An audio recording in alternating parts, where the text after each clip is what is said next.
understand what. So you really do rely on a city manager right. or the city attorney or somebody like this to guide you through it. I will tell you that there are some very supportive people on the city council in Jacksboro. They have a super supportive mayor. I just think that they were, for whatever reason, paralyzed by fear to actually do something.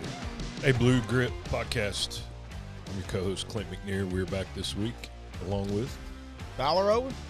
And Tony Rike. What's up? Tony Rike. The Tony Rike. I don't know, man.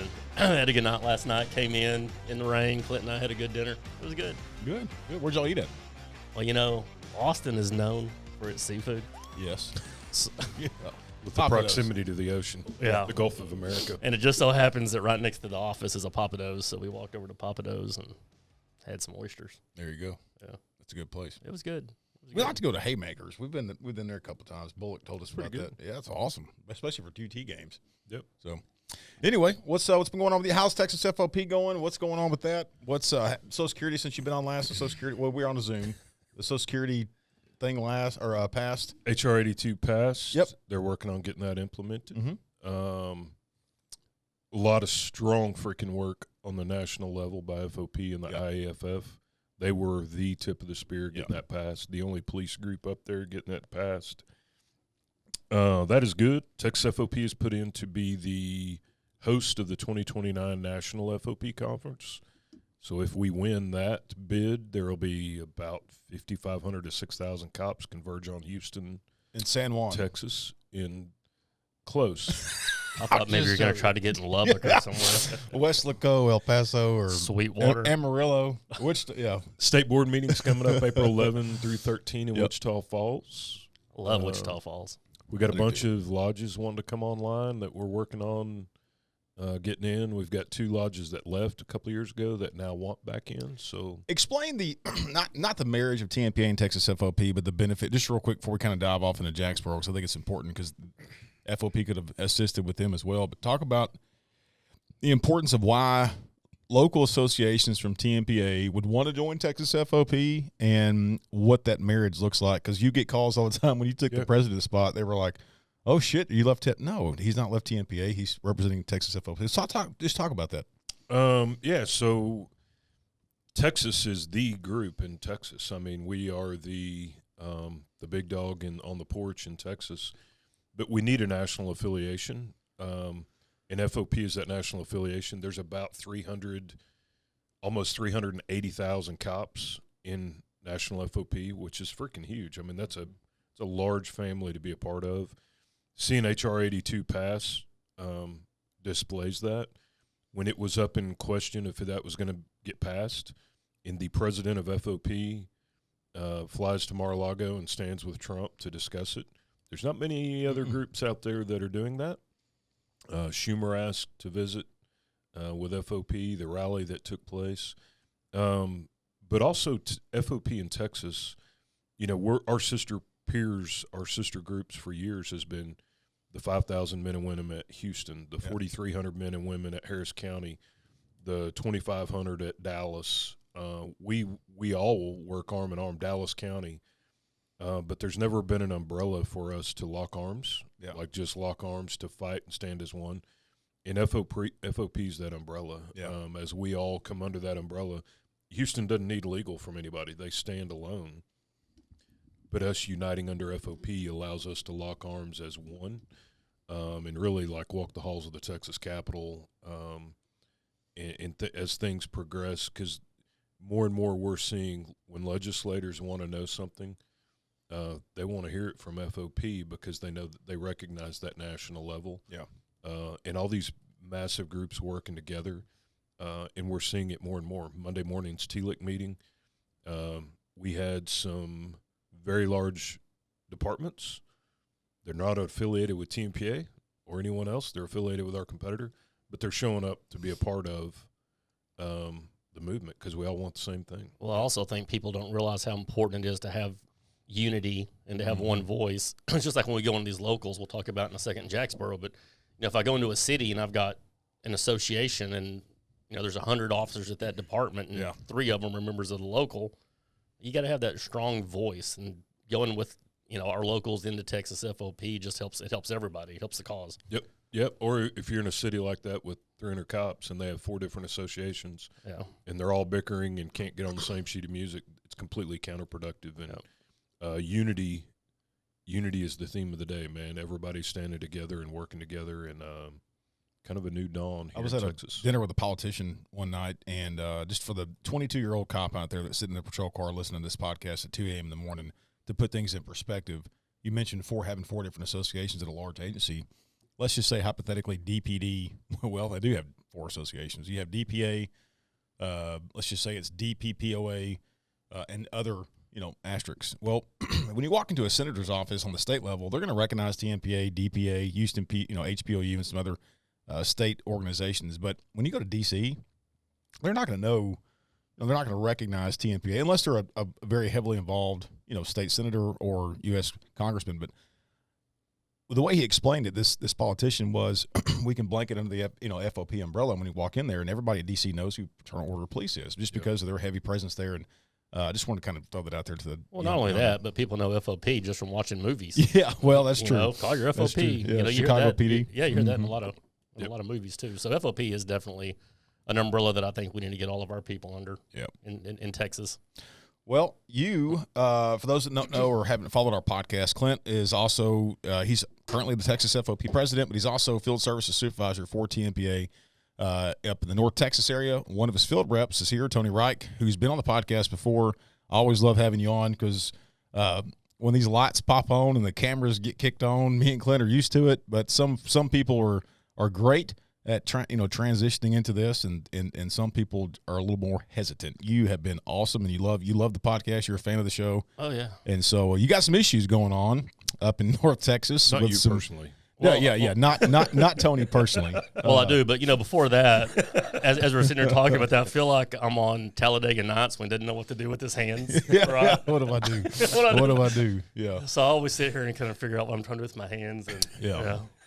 But yeah, I mean, so you got you got a shitty situation going on in Jacksboro, and and we're going to talk about leadership. You've got some other issues going on around the Metroplex, but let's dive off into kind of how the Jacksboro thing happened, what we'd identified, what the failures were at the leadership level, and then talk about what we've done thus far. And we got an update too that happened as of yesterday. Yesterday.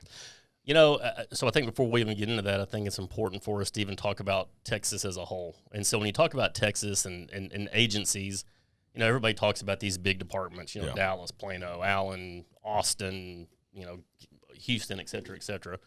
But the vast majority of our agencies are smaller, rural agencies where they're not making a lot of money. You've got 10 to 15 to even 20 officers. I think that's probably the majority of departments in our state. Or smaller, sure. or smaller agencies. T-Look the other morning, the new T-Cole director, Greg Stevens, said there's 2,800 agencies. And I heard a number somewhere at one time where the vast majority, I think, are like 20 or less. I believe that. I believe it. Yeah. So let me kind of dive before we get into that, talking about smaller agencies. Well, when you get out to where we're going to specifically talk about Jacksboro, which is in Jack County, which has a whole other set of issues going on. That's a whole other podcast. It's a whole other podcast. But you've seen it if you're on land. If you watch Landman, you've seen some of the lifestyle. Yeah. Or work for a shitty sheriff. Just throwing it out there. Yeah. So, with that being said, when you get out, from the Metroplex, and you got to figure it's, 2.5 hours from Dallas. Yeah. And in Dallas, I never thought I would see a day when a patrol officer is going to be making, starting off making $80,000 a year. I mean, I just never thought that would happen, but here we are. And, out there you have agencies like Baylor County, some of these smaller counties out there that are literally have no health insurance provided by the county, no retirement, no uniforms, and they're making, $35,000 a year. Thankfully, with the Senate Bill 22 that was passed last session, these guys are making a little more money. Yeah. But still, it's not very much money. Buy your own uniform, buy your own gun, buy your own, pretty much except buy your own car. Yep, buy it all. So, specifically talking about Jacksboro, you had a small agency that for the longest time kind of struggled keeping people, having, people come work for them. And I think it's important to talk about, and this doesn't just apply to law enforcement, but really any job. Yeah. If you have a good culture and you have a good leader, people are going to stay there, and you can really not pay them hardly anything, and they're going to stay because people value those relationships and they value how that place makes them feel and the atmosphere. And, when guys are, now job hopping and, looking for different places to work, I'm like, well, you have to take into consideration what that culture is, because money is not everything. Mm-hmm. And I tell guys all the time, yeah, you're making great money, but if you're so unhappy that you hate going to work, well, you should probably go look someplace else. Yeah. Right. So in Jacksboro, their culture really became, I would say, one of the better places in North Texas in the last year due to the promotion of a chief named Brian Korb. He literally turned that place. I was there in December, literally the weekend before all this went down that we'll talk about here in a second, and we did their Christmas party. And everybody was there. It was a family atmosphere. You can tell that the chief truly cares about each and every one of his officers. You're not just a number to me. You're part of my family. Yep. Did he come from internal or up through the department or from outside? No, he actually came from down in the Houston area. Okay. Yeah. So anyway, came up there as lieutenant, got promoted to chief. Super culture and a great chief. I mean, the guys love him and the gals that are working there. So good culture, good place to work, but they had some issues leading up, talking about leadership. Well, ultimately, who runs a city like this is a city manager. So especially in smaller agencies, we deal a lot with, I would say, ineffective city managers. And if they don't have a city manager, a lot of times you'll get a new mayor in there, and they can literally destroy a town just like that at the snap of a finger. If it doesn't meet their agenda. Yeah, it doesn't meet their agenda, or they don't, or they have a small town. Everybody knows everybody. They have a personal issue with because one of the officers wrote his third cousin's mama a ticket. Yeah, that kind of stuff. So we do deal with that quite a bit. So great chief, great department, fully staffed, mind you, which is unheard of. Which is unheard of, fully staffed, mind you. And really, where everything kind of started, they had some issues going on. You're always going to have some issues, maybe. Throughout the years with, pay or different stuff with leadership and, management, all that kind of, and that's just to be expected because it's a business. You're going to have disagreements. Yep. Well, really what kicked this off for me and what started getting my attention in the area is, I think it's back in September, they wanted to get a canine program.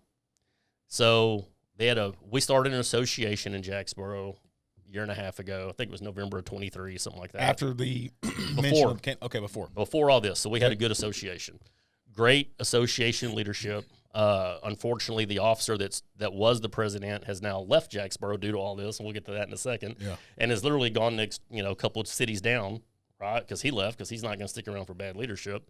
But started the association, great president, good board of directors up there, really good job. Did such a good job that they were able to go to the community and get a canine donated. And I just don't mean the dog donated. The dog, food, housing. Wow. Everything needed for this canine program was donated, done by the association and the citizens of Jacksboro. So this dog was taken care of. Well, so they present all that to council. Dog is paid for, not a problem. Well, city manager wasn't on board with the canine. He didn't want it. It wasn't his idea. So council approved it. As soon as they approved it, whatever night their council meetings are, they all have take-home cars because it's a small city, need to respond. Very next morning, city manager revokes all the take-home car privileges from all the officers because they didn't go through him for the canine. So that's really kind of where my fragile ego got damaged. Yeah. So that's really when my ears kind of perked up, and I went, well, that's not right. It's shitty. Yeah, it's bad. It's not right. So, long story short, that got worked out. Chief ended up going. It was in the council. It was all good. So they got their take-home cars back. But obviously, that put a ding on their relationship. Well, I think at that point, because they kind of bucked up against the city manager, that was when he's like, kind of, I won't say at war, but I think he was nitpicking and trying to find stuff to maybe pin on these officers or whatever. So then fast forward to December. This is in September. Get the canine. Everything's done. All that's rocking along. I meet with them. I told you guys for a Christmas party. Great time. Great people. I mean, the city manager wasn't there. No, he wasn't there. Okay, I'll just ask you. He may have been invited. I don't know, but he wasn't there. Sure, he was actually. Anyway, super good time. Very next week, the fire department, which it's it's small. They have their Christmas party. Well, there are some pretty strong allegations that the city manager does run around Jacksboro, and he does like to drink a little bit, right? And I'm not going to speak to it because I've never personally seen him intoxicated any place, but that's kind of the talk around town from some of the leadership that I know in Jacksboro that I've met. So he's at a Christmas party, and apparently some officers thought that he may have been intoxicated, but they're at a private place, so nothing wrong with that. The fire department then asked my 2 police officers that are there, members of Tmpa, to leave the party, basically kick them out. Well, during all this, one of the officers text one of the other officers at the department, says, "Hey, the city manager's here. I think he might be intoxicated." So what they did is they said, well, because it's a city manager, because he's known to retaliate against us, because all these issues that are going on, we don't want to get involved with that. So let's see who else in the county can possibly come over and help us. So they texted DPS. So out there, the next trooper was actually in the next county over, but he has both counties. So they text him, and he comes over to the county, says, "Yeah, I'll help you guys out, just whatever." So my officers have now left this party. They're not there. They have no idea what the city manager's driving. They have none of it. And that wasn't relayed to the DPS trooper. No. No idea. They're not even there. So they leave. A couple hours later, trooper comes over. He's sitting around doing whatever troopers do. I guess they're gonna drive around looking for something. Right. Well, sure enough, they see a car that doesn't have any lights, tail lights or headlights, one of the two. They had PC for a stop. Oh yeah. So made a stop. Well, my officers that got kicked out, one of them is not anywhere even near this traffic stop. The other one, because Jacksboro is a small town, if you see red and blue lights flashing, you stop. Yeah, you stop. Yeah. Well, sure enough, just so happened it was this trooper who had the city manager pulled over. Well, city, like I say, trooper's going to do what the trooper's going to do. He does all of his business and lets the city manager go. End of story. Yep. Now, also at some point during this time, I think there were some allegations made that it was an illegal traffic stop, but I can tell you that there's a text message that I've seen that the city manager texted to several people that said, "I apologize. I didn't know I had malfunctioning lights." So so it was a valid traffic stop. I mean, good probable cause, nothing wrong with that at all. Yep. Well, because of everything that happened before, with my officers getting kicked out and all this, the city manager then the very next morning puts the 2 officers that were at the fire department Christmas party and the chief, who wasn't even anywhere near there, puts them all on admin leave. And that's not retaliation. Yeah. No, that's not retaliation. Yeah, it's not retaliation. So this was on December. Round 2. So, yeah, this actually happened December 8th, which is a Sunday morning. The party was on Saturday night. So Sunday or Monday morning was when all this went down. Well, obviously to me, that was pure retaliation. He had zero reason to put these 3 officers on admin leave for no reason. I mean, zero reason. Never gave them under 614, the government code, their notice of, what they supposedly violated. Nothing. There was absolutely zero done on this. So this happened the first week of December. So then rock along December 8th, and today's almost February 1st. And as of yesterday, all 3 officers were put back to work because they didn't do anything wrong. So the city manager at some point contacted the Texas Rangers to do an investigation, saying that, I don't know what they were looking for because nobody's ever told us, right? I knew they didn't do anything wrong. My officers didn't do anything wrong. I'm like, this is nothing but pure retaliation. Yep. To me, it almost looks like the city manager is the one that did official oppression by putting these officers under leave with no notice for no reason. And what's happened with all this is the shakeout is the ones who suffered in all this, besides my officers being off work and basically, even if you didn't do anything wrong, if you're put on admin leave, it's stressful. Yep. Oh, yeah. And it gives the impression to everybody that, oh my gosh, maybe they did something wrong. Well, guess what?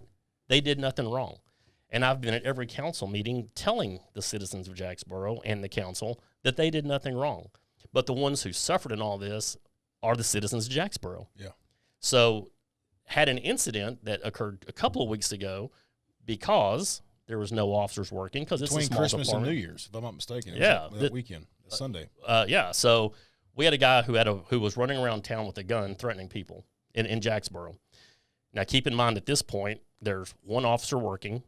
The sheriff's office, which as we said earlier, is a whole other podcast because there's a lot of corruption going on there. They send all their deputies home at either 11 p.m. or 3 a.m. depending on the day. So there's nobody in the county to even help the one officer that I have working. So you have a man running around with a gun, right, threatening people. Well, he goes into a house where his wife and his kids are, or his baby mama and his children. So the one Jacksboro officer is not going to approach this guy because he does have a blue warrant. He's been actively running from TDC and from authorities since October. They said he was armed and dangerous. Yeah. And you're by yourself, right? So he starts looking for help, and he goes to the current acting, or as of not anymore from yesterday, but it was the current acting police chief in Jacksboro, who had been gone during all this mess. Well, he comes back, and he gets thrown into it. So officer goes to his, calls him, no answer. Goes to his house, beats on the door. No answer. He has no help. He finally calls another Jacksboro officer at 3 o'clock in the morning saying, man, this guy's in a house. He's got a gun. He's in there with his kids. I need some help. So Jacksboro officer, Aaron's his first name. Aaron left, got up 3 o'clock in the morning, drives to Jacksboro to help the one officer who doesn't have any help. And they luckily end up taking this guy into custody with zero incident. But there's two of them. Nobody can cover the back. And it was just a whole bad scenario. In any other cities, likely a SWAT call. Yeah. And you got one patrolman trying to get help. Like, somebody please help me. So luckily nobody was hurt in that incident. And I think that was the same week where we literally lost 3 officers in Texas when all this is going on. And thank goodness. And just like Aaron, we talked about a second ago, got up in council while he was still working there and told them, if something happens to one of us because you have officers that didn't do anything on leave, our blood is going to be on your hands, talking about the council and the city manager, which is 100% true. So I don't know what took it so long. They never, our officers never got a 614 warning about what they supposedly did wrong. We still don't know what they supposedly did wrong. I can tell you that it went to the Texas Rangers. For what we still don't even know why. All we know is on Monday night we were at a council meeting, and there was a TML attorney there. And next thing we know, as of yesterday morning, or actually on Tuesday night or Wednesday night, I forget my night, just a day or two ago, that they recommended that all officers be reinstated, and they were. So as of yesterday morning, now we have the chief and the 2 officers on admin leave back to full duty. Now, the problem with all this is in between all this, because you're looking at almost 2 months, when you already had a small department, well, you've already got, I just told you, Aaron, who was my POA president, he's left to go work at a different place. Everybody else is looking to go someplace else because you don't want to work in a city that's not going to take care of you or your leadership back you. Or doesn't care about you. Yep. And now what you got to think is, okay, if this city manager comes back in and he's already done this to the citizens of Jacksboro, put them at danger, well, what else is he capable of? That's right. So, and that's just using Jacksboro specifically as an example, but that happens all over the state all the time. Has anybody seen the in-car camera of the DPS's traffic stop? So we have requested open records on all of it, but because it was a pending investigation, we haven't been able to get anything. Gotcha. So my next step is to hopefully get all of this information and find out. So the city manager is making the claim that he was targeted or whatever. Well, that was completely false. Our officers weren't even there. Right. And it wasn't even our officers that made a traffic stop. If he's going to be mad at anybody, he's going to be mad at DPS for pulling him over. Well, and let's just throw it out there, and I'm probably going to expose some hidden agendas here, but the Jack County Sheriff and the city manager are really good friends. The effects of a police department closing and a sheriff's office assuming that responsibility has significant budget impacts. Oh, yeah.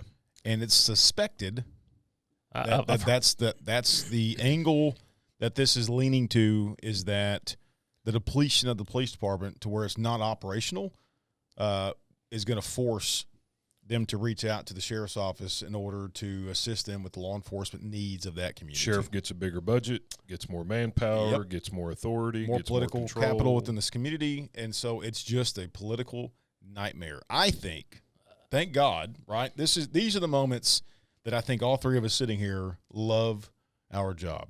It's not that I like picking fights with city manager, it's not that I like calling out bullshit politicians, but I love the fact that this organization stands up for cops, because if we weren't there, how would this have played out? I don't know. You know, One thing that's unique there, though, is the city manager wields a lot of authority, because oftentimes in these small cities, when you get some freaking nut job, whether it's some mayor who's never had power in his life and suddenly he thinks he's, president of the world or whatever, and you get these fragile egos, you can convince the city council you can educate the council to understand, you hire and fire the city manager. And if he's going to act like this, fire his butt. Well, I've never been to a city that, for whatever reason, it's almost like they were afraid of the city manager. And I've never had that. I thought a lot about this on the way in. And I thought a lot about it the last 2 months.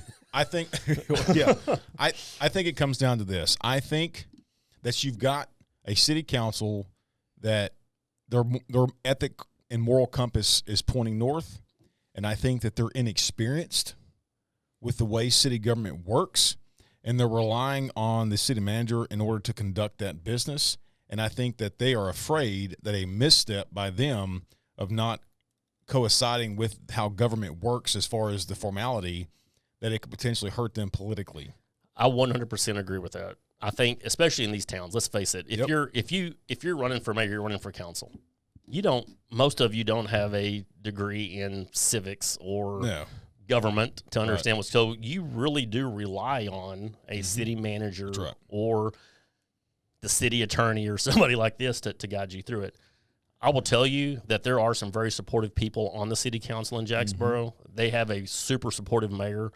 I just think that they were, for whatever reason, paralyzed by fear to actually do something. And I think that maybe they didn't know they could do something. And I'm not going to name, I'm not going to go too much into detail because session is going on, but there are some political ties, deep relationships with the city manager and the city attorney. And I also think that strengthens the fear from city council from acting. I think that, if a misstep by them would be capitalized on by a city manager, I think that's the best. I agree. I mean, you got to look at the money. I mean, it's always about money, right? I mean, you got to figure out, who's going to get funding, who's not. Yeah. Money and egos, because the theme that we see generally in bad leadership is some freaking dude with a fragile ego and or combined with incompetence, because you can go around the state and name examples. Yep. El Paso ISD, Texas City, Sunnyvale. Marshall, PD, old chief. Yeah. Yeah. Sorry. Sheriff. You can name examples, and every time it's fragile ego and or incompetence, one or the other or both combined, and it destroys freaking communities. Yeah. It destroys communities. Well, and I don't know, I've been thinking about this too. How do you take a city like Jacksboro, which is a pretty good sized town? How do you come back from this? Yeah. All of a sudden now you have three guys that everybody's looking for a job. You had a great department that was fully staffed. Well, then if you still have that city manager in place, if I was an officer looking for a job and I knew everything that was going on there, because we all talk, I wouldn't go to work there. No. Even though you have a great don't chief. come back. No, they don't. No. Hawkins can't get out of its own way, and so now nobody wants to be the police chief. They go through police chiefs, every few months. Nobody wants to be the city manager. Nobody wants to be the city attorney. And people can't figure out why. And sometimes they don't come back. It takes the community realizing that it's their community and they control it to really affect change. And, again, we see that all the time because we're trying to empower council to handle a bad chief or a bad city manager, and half the time we end up trying to empower the community to handle council. Well, and that's truly how you get things changed is, ultimately we have to figure out, we have to look at how our society and how our government works, and it's run by these citizens of whether the county or the city. So it takes the citizens of Jacksboro are going to have to stand up and say, you know what, this isn't right. Now, again, smaller towns, you have a lot of division in towns where, you either got, you're on team city manager or you're not. Right. But I think it's important that the citizens do speak out and let their representatives on that council know what it is that they want. And that's the same thing when we're talking to get pay raises or anything else for officers or deputies at sheriff's offices. It's up to commissioner's court. Well, it takes that community to get behind and say, hey, pay these guys. You have Somerville County, who's got $16 million in a rainy day fund. You know, you have the money to pay your people, pay them. And what it all boils down to, and I say this a lot when I'm speaking in front of councils and commissioners' courts, because it's most times on personnel issues like this. If you're a city or you're a county or you're an employer, just treat your people right. Just do the right thing. And if you do the right thing, they're going to take care of you too. In our form of government is kind of like the legal system in America. It's the best there is in the world, but it's not perfect. It's not perfect. And what we see a lot of times is the city manager only knows what the chief tells him. 1,000%. Well, the chief's not going to go tell the city manager, well, I'm really screwing up and shit's kind of crazy right now and none of my people are happy. He's not going to do that. Well, the only thing the council knows is what the city manager tells him. And the city manager's not going to go, well, your city's burning down right now because I'm not all that great of a city manager. They're just not going to do it. And so council has to be educated, and I don't mean educated because they're dumb, but that's how we spend a lot of our time is trying to educate reality to people. We're seeing it in Texas City. The chief and the mayor there are freaking dirty as can be, but the council only knows what they know until people come in and really educate the council on the truth. It's not a great system, but our form of government, years ago, our council, when we met with them, they were like, we just didn't know all of this. How come we didn't know? And I'm like, well, the chief's not going to come over here and tell you. My people don't like me and they prefer I'm gone.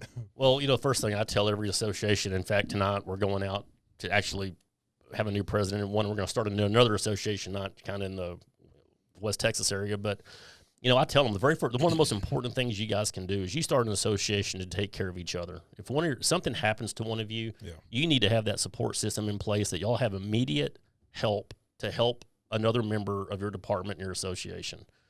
But the sidewall of all that is you can do things in the community to make the community better.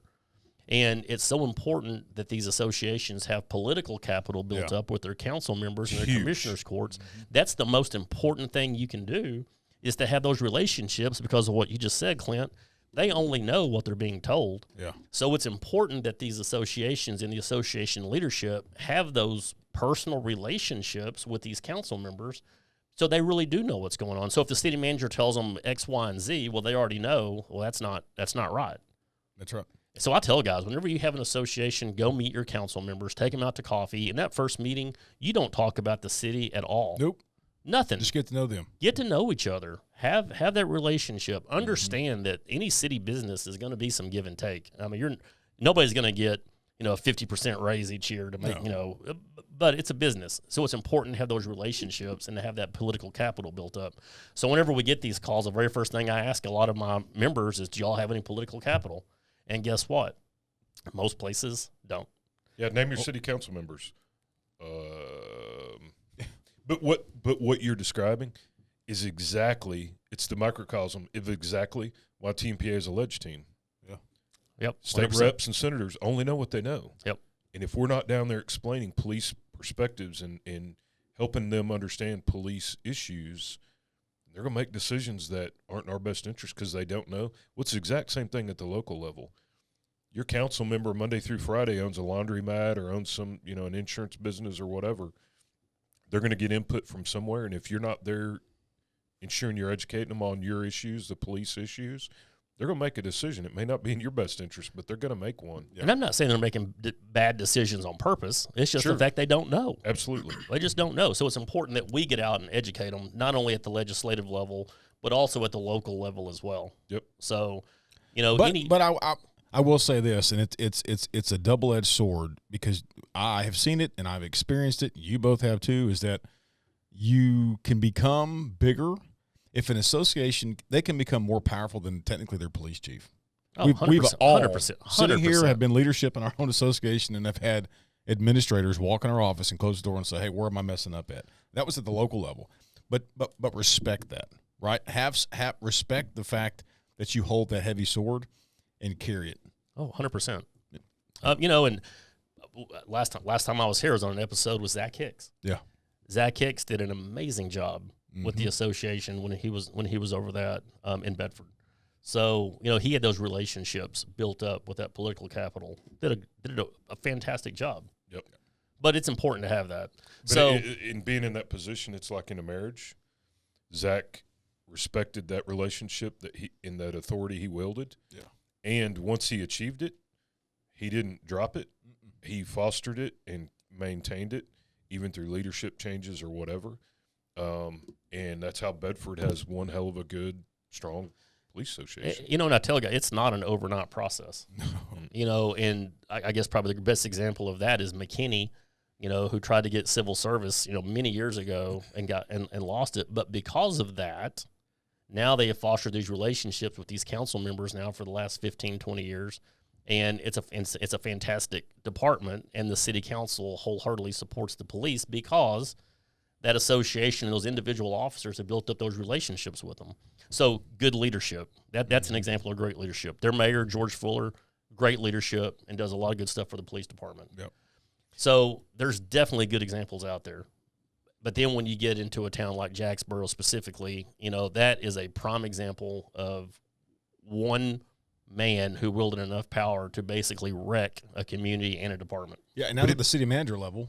And so it's important for these city councils to recognize what good leadership is and continue that. But at the administrative level, sometimes it's even worse, and we see that more in our profession of seeing bad leadership at the chief's level. And speaking of that, we're going to talk about Sunnyvale and the disaster of what's going on there and kind of how we're navigating through all that. So give us an update on Sunnyvale. To both y'all's point, it starts and stops at leadership.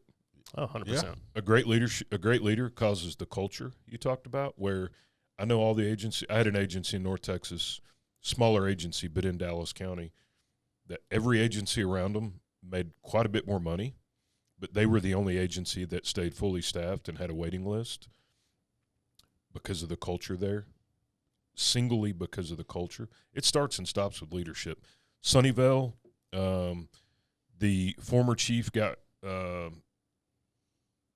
forced to seek better opportunities, is what he said. He's now in Bonham, Texas, where he's on a PIP for his conduct with the secretary. He blows up everything where he goes anyway. Oh, yeah. Yeah, he leaves a path of destruction wide and deep everywhere he goes. The replacement chief, under the former chief at Sunnyvale, pretty much if you sneezed or farted, you got a written in your file. And I think it's important real quick just to throw out for those that don't know where Sunnyvale's at. It's on the southeast side of Dallas County. It's a community that 10 years ago didn't even exist for the most part. It's a bedroom community that probably had 1,500 people. Now it's got 25, 30,000 and probably going to grow more, and it's going to butt up next to 40. And you can't tell it now. There's not a difference between when you leave Dallas, go through Sunnyvale and Forney. You can't tell a difference. So I just want to kind of give the viewer or listener where Sunnyvale's at.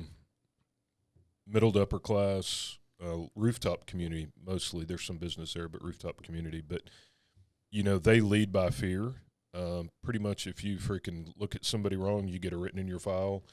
Did an open records request last fall. They fought it. In December, I filed a complaint with the AG. The AG forced them to comply. And I got, I think only 1 year's worth of write-ups.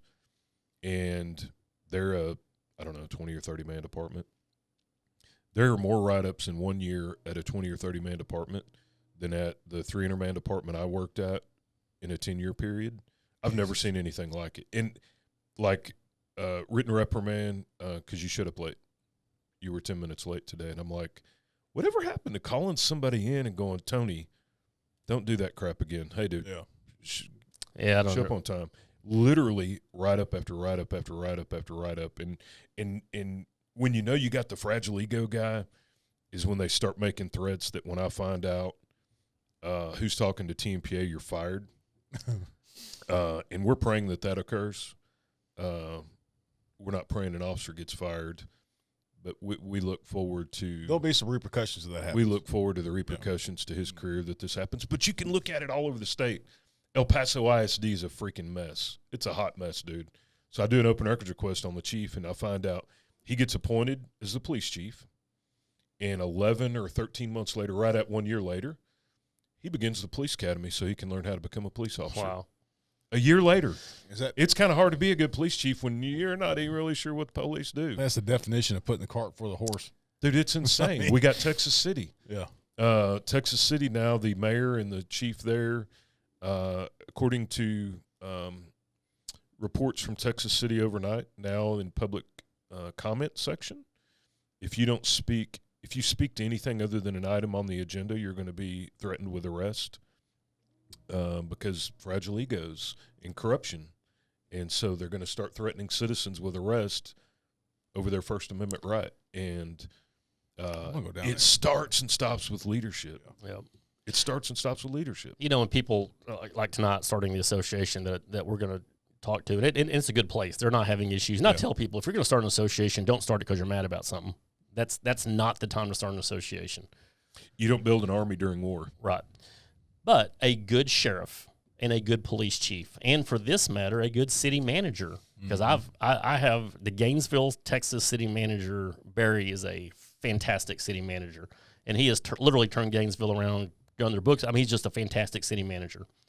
So all three of these, which are the leadership roles in a department, they want a strong association, because that strong association can do things politically that they just can't do. Yeah. And also, it gives them that voice to really know what's going on in the department instead of relying on, because I tell guys this all the time, you know, if the chief walks by you and you're unhappy and the chief says, hey, how are things? You're like, oh, things are great, chief.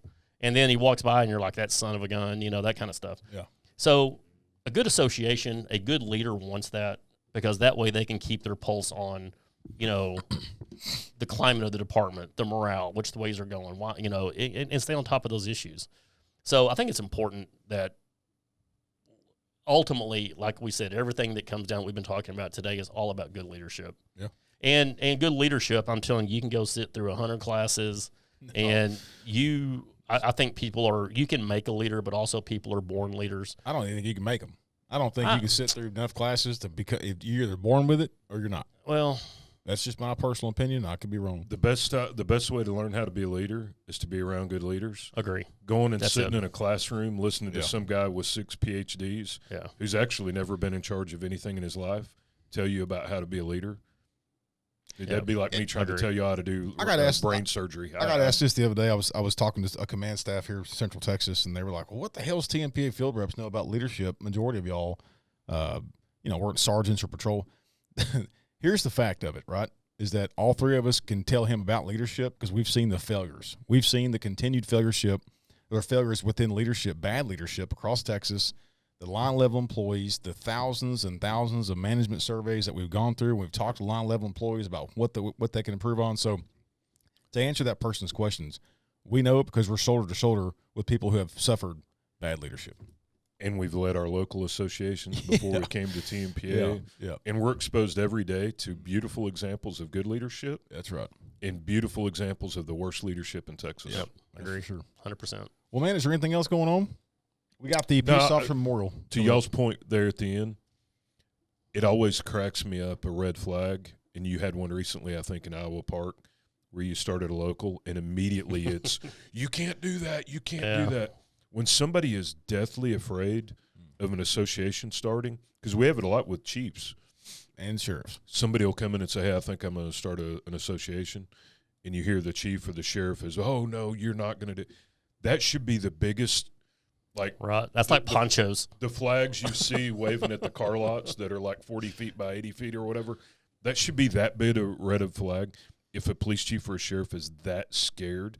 In the flip side of that, the calls that I love the most is when I'll get a chief or a city manager call me, hey, Clint, I need you to get your ass over here and get all my people signed up for Tmpa to protect themselves and tell them how to get an association started. Yeah, 100% agree. An association or a management survey. The ones that run from management surveys, I had a previous employer who is an elected official in Harrison County. He is the sheriff. And I brought up, I said, hey, I want to know how I'm doing. I want to know how our people can do better, our leaders. And his response was, at the end of the day, I could give 2 fucks of what these people think about how I'm doing as a leader. I'm elected to serve this county, and that's what I'm going to do. And that was the mentality that he had. And another reason why I'm glad I came to Tmpa, but you cannot have that mentality. No. You've got to be evolving always to be a better person. Agree. So. Yep. White House, Texas, Chief Robinson. Yep. He'd been there about 3 minutes as the chief and calls me, get down here and sign all my people up so that I know that they got protection and they're taking care I thought that of. conversation was going somewhere different because you've got history in White House with bad administration that ended up in Jefferson. That was a unique conversation. I remember that one too. Oh God, I walk in not knowing shit about that situation, and I was going to pay my water bill when I lived in Jefferson, and I had a Tmpa hat on, and the guy, what was his name? City manager. I know. Well, I don't get. We didn't do nothing wrong. Huckabee. Yeah. And he said, you work for Tmpa? I was like, my chest, hell, yes, sir. So you work with a guy named Clint? I was like, oh, God. So of course, he tells me a different story. But, yeah, it was I'll say this, and I'm not speaking for all of y'all, but I think I do when I say this. It is such an honor to represent the men and women of law enforcement across the state and not dig them out of a hole because they didn't dig the hole themselves, but to defend what's right. It's not hard to be a good leader, but more importantly, it's not hard to do the right thing. If you do the right thing, you're always going to come out on top. Don't be an ass. It's simple. And that's where, yesterday when I'm going to consider what happened in Jacksboro yesterday a victory. And I think 100%. And it does feel good knowing that I went to every city council meeting since the first week of December and let everybody know what we stood for and stood up for our officers, because you know what? Sometimes if we're not the one standing up, then who is? Yeah, that's right. Yep. That's right. And to T.O.'s point, in the last 3 days, somebody asked me why I like this job or why I left being retired. And I wasn't mad. I wasn't burned out. I wasn't anything. I had 23 in TMRS. But I realized, and this is probably not the greatest way to say it, but I'm working a homicide where somebody that got killed was a freaking dope dealer. Or, somebody reporting a burglary that turned out didn't happen, but they needed to scam their insurance. And I had a run of these cases where I'm like, I'm not helping anybody. I'm helping a bunch of freaking Criminals. Yeah. And I lost my passion because I'm like, dude, these victims aren't freaking victims. And at TMPA, I'm helping the good guys again. I'm fighting a good fight now. And it's funny you brought up about you're honored to do it. Yeah. Because literally in the last couple of days, I don't know if it was a phone call or at a meeting or something, somebody asked me that. And I'm like, I lost my passion, man. And I'll echo on that. I don't think we've ever lost our passion for serving our communities. But I do think that, you look at the state and how big Texas is, and it's a pinky print compared to the voice and the impact that we as a team, not single-handedly, not Tony, you, Clint, me. It's a team effort that, man, we make such a big impact, and I want to be a part of that. I want to be, so proud to be at the state level, even national level. I mean, you just got through assisting FOP with passing some legislation that benefits everybody, all cops across the United States. So I want to be more a part of that, right? I mean, kicking doors and putting handcuffs on, I don't think any of us will ever not miss those days. You being in Garland, probably a little more physical than me and Tony, but nonetheless, we will never lose that drive. Yep. Agree, 100%. Well, you got anything else? Peace Officer Memorial is April 20. It's changed to Saturday now. 26th. I'll put that right here on the screen of when that is. If you've never been to Texas Peace Officer Memorial, I encourage you to attend. It's an honor to see the families of the fallen here in Texas. Attend those things and let it be a reminder of the true sacrifice that these heroes paid, the ultimate sacrifice for this great state. So if you're interested in going, reach out to us at info@TMPA or communications@tmpa.org, and we'll get you all the information. Yeah, so April 11th through 13 is Texas Fraternal Order of Police Spring Board meeting in Wichita Falls. April 11th through 13. You have to be a Texas FOP member to attend? No, but you can show up and become an FOP member. There you go. We'd love to have you. That was a good one. We're going to have a grapevine. That was good. We'll have a grapevine motor officer playing music Friday night. I'll go and give a shout out to his name, Willie Lane. Lane. Willie Lane will be playing such a good dude, man. country music Friday night at the Fraternal Order of Police Texas event. I'll tell you a funny story about him in a minute. April 11th through 13. April 26th is Saturday. I'm almost certain. Texas Peace Officer Memorial. It's in Saturday. It'll be Saturday this year. It's on the grounds of the Texas Capitol. Beautiful. We have a lot of people that aren't in law enforcement. Come, we'd love to see you. Yeah, come sure. hang out. It is absolutely. I think everybody should see that. Not just police officers, but I think every peace officer in Texas should go. Yeah. And a lot of them have never seen it, don't even know about it. You know what's crazy is that you ask and I've asked some of the widows that have attended, cops, people, and even me myself. You know, I can't tell you who all from Tmpa was there, but I damn sure can tell you what all patches I remember. Yeah. Oh yeah. Yep. You know what I'm saying? So it's and if I see it, you know, damn sure the families of the fallen see that. So, but Willie Lane, it's a Sunday afternoon. I've got some family in Grapevine. One in particular, Aunt Mitch, I grew up with. It's a whole nother story. And I get a text from Willie Lane that says, "Do you know this guy?" He says you call him Aunt Mitch, and it was a picture of him and Willie on a selfie drinking a beer. Oh, that's funny. And it's just a good dude, just a great guy. He No is. better people. No better people. Yep. So Agree. anyway, you got anything else, Tony? I don't, man. Well, you've already answered the rapid fire, so Yeah. man, I can't thank you enough for driving down, being on the podcast. It's always a pleasure having you on. I know you have an open invite anytime you want to come on or jump on or got an issue. Well, you know I love it. Yeah. I mean, it's always a good time. What was the best episode ever on Blue Grit? was your episode, right? Probably episode 23. I think I was on that one. That's awesome. Well, hey, you guys take care. Stay safe.